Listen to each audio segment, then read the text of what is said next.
Hey guys, welcome back! Today we're going to paint more Christmas cards. A full list of materials and timestamps are in the description below. For the first card, I did cut a full sheet of watercolor paper in half and then I folded it. This paper dries pretty fast, so I will work in sections here. By the time I add the first batch of pigments to the paper, it is already dry in some areas, which is perfect for this project because I want a patchy and pretty loose painting here. Painting branches is easy. I first wetten the paper, then I go in with my wet brush and I paint a straight line and I drag out the pigment with my brush. I have to refill my brush with more pigment in order to get enough pigment on the page. The pigment I just added will bleed in any direction that I pushed it towards, which is just what I want here. I don't want to paint in any clear branches and I want my needles to be really loose. I do go back over some of the drying branches to create some more needles on them. Those needles are not painted wet in wet, which means that the pigment will not travel as far on its own and the lines that I paint in will still be visible once it's dry. This just creates this really cool uneven look because in those areas that are still wet, the pigment actually does move on its own. On the right bottom corner, I just add a couple dots of my pigment and then I go in with a moist brush to disperse it a little bit. I just dab the pigment that I put in a couple of times with my brush. I'm not moving it around, I just add some water to it. The Christmas ornament is pretty big and as I said before, this paper dries pretty fast. So I am adding water to the Christmas ornament first to keep it moist and give me more time to work on it. The water I'm adding does not go all the way down to the edges, I leave a little gap there. It gives me the opportunity to have straight lines later on. It's easier to paint straight lines this way. The important thing here for me is that I'm turning my page back and forth. And whenever I messed up my line a little bit, because I really tried hard not to turn it here, I can just soak it up with a paper towel. I will clean up my lines a bit later on when it's completely dry. I also soak up some of the pigment with a moist brush, which I then dab on paper towel to create a little highlight in the middle of my Christmas ornament. In order to create some more branches in that really beautiful loose style, I need to wetten my paper again. The issue is if I scrub my brush or add too much water, I will lift the previous layer of pigment. So that's something you should really be mindful about when you do this. I add some water to the watercolor paper, which is really drying fast. So I kind of try to make sure that the area that I'm adding the water on is larger than the branch I want to paint. I then once again take my brush. First I draw one straight line and then I draw a lot of little branches, like needles from that one main line that I painted previously. It dries so fast that the line that I painted in first will be dry by the time that you gathered more pigment to paint in the needles. Let me explain the visual trick I'm using here to create some dimension in this painting. The first branches were painted in using the wet and wet technique.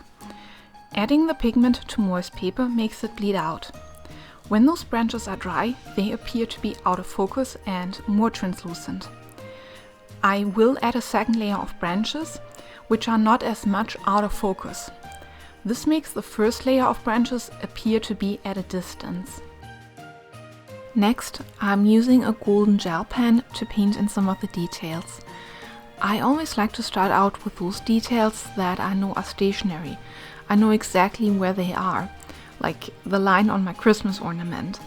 Well, gravity doesn't really change, so I make sure to paint that in first so that I don't accidentally cover that area up with another detail. Any detail added to the Christmas ornament needs to be round, needs to reflect the curve of the Christmas ornament. If it wouldn't be round, the Christmas ornament would just look really weird. So whenever I add some details that are in a straight line on the Christmas ornament. They are curved on my page, like the line I added at the bottom. If I were to add more details that should be in a line, they also need to follow that same curve in the same angle. This Christmas ornament is pretty big, so I have a lot of space to play with. I decided to go for some snowflakes, which are really easy and stylized, and I don't think they are detailed at all, and they don't need to be perfect because this is a pretty loose painting overall. Another good option would be stars. Stars would also look really good on that Christmas ornament. As you can see, I always have a spare piece of paper at hand. My gel pens sometimes just don't want to cooperate. Snowflakes are really easy to paint. You just paint an X, like the letter, and you can add more or less lines to it, however many you want. And then you add the letter V. The pointy part of your letter is always on the line that you painted first. On the end of those lines you can add some more V's, or you can just add some dots. Let's go crazy with the glitter glue.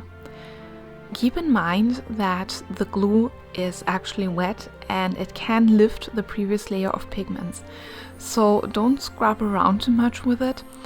If you simply add it to your page and maybe move it a bit around, nothing's going to happen. You're completely safe. But just don't scrub around. So the lines I previously added, here I'm just using them as a guidance for myself to make sure that the glitter glue is positioned in just the perfect spots. I feel that my Christmas ornament really looks beautiful with some more dots. I love dots and I could basically have left all the snowflakes out. Just the dots would have been perfect by themselves. Since I'm going all out glitter here, I'm adding them in places where you would expect snow as well. So I'm putting some dots here and there, like a lot of dots, and it's an uneven amount of glitter that comes out of my tube every time I touch the page. I also add some glitter on top of my branches, because, well, I mean, that's where snow would be, right? Any excuse to add more glitter. I had to let this card dry overnight and the next day I had to iron it. And now this gorgeous card is finished.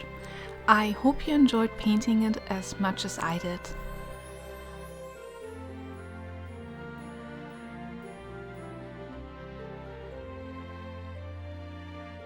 So let's move on to the next card. I'm adding a bunch of water to my card to the areas that I want to paint. By the way, this method is called wet and wet because you do wetten your page first and then you go in with some pigment. The pigment will disperse by itself in the areas or near the areas where you painted it on. So it will never travel to any of the dry areas. I'm trying to make sure to not have the water go all the way to the edge of my page because it might pool there and that just leaves marks, which look really cool but which I don't want for this painting. I'm using the same turquoise and hooker's green mix here that I used for the last card. It's just less diluted, so the pigments just come out stronger. I paint the branches by just painting in a straight line, and then I paint my needles by dragging the pigment away from my original line. I have to reload my brush a few times in order to do that. As long as your area is still wet, you can go back in with more pigment or with your brush again. When it's in the process of drying, it will be visible, which means you're not painting on wet paper, so every line you make will be perfectly clear on the page. I personally think it's a really cool look if some of the lines are fuzzy and out of focus and some of the lines are very clear. It's a great method to use if you want some of your branches to be in the background and some of your branches in the foreground.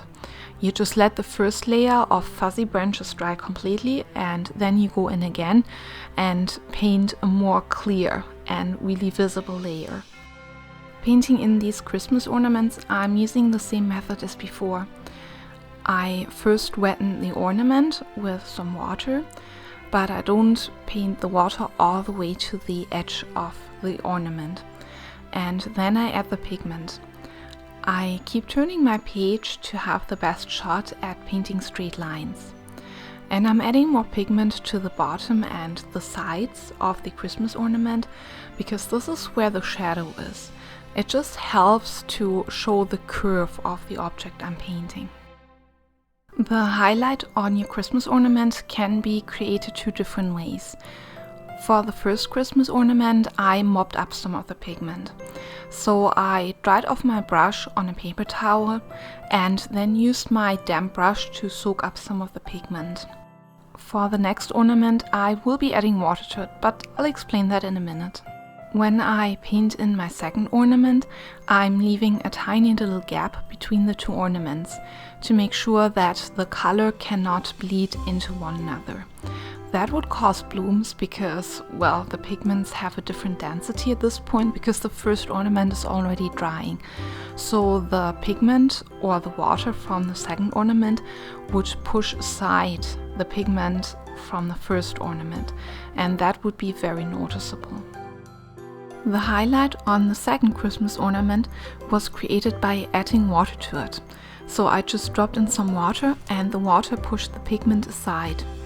This is not a really safe method to use if you're a beginner or if you're unsure what you're doing, because it can create unintentional blooms. It's time for the glitter. For the first ornament in the front, I dropped down a bunch of glitter at the top of the ornament, and then I dragged it down with a glitter pen. It looks kind of as if the glitter is flowing down from the top. On the second Christmas ornament, I just added some dots. They don't have an even size, which makes them appear a bit more interesting, and it's also easier on me to make dots that have uneven sizes, just because it would be very noticeable if some of them would be out of line or had a different sizing. With this Christmas ornament, I broke my own rule. I normally like to paint in the stationary objects first and then start on the details. So I like to paint in the hook on the Christmas ornaments because I know where they are and I don't want them to interfere with the decoration when I add the decoration later on. I changed my plan here because the glitter glue is kind of liquid and I'm not really sure how it is going to interact with a metallic gel pen. For example, if it is going to lift some of it or if it's going to lift or smush some of the metallic elements in the glitter pen. So playing it safe is sometimes the best option. This painting would not be complete without splatters representing snow. I first fill my brush with some blue pigment and dab it against another brush to create some splatters.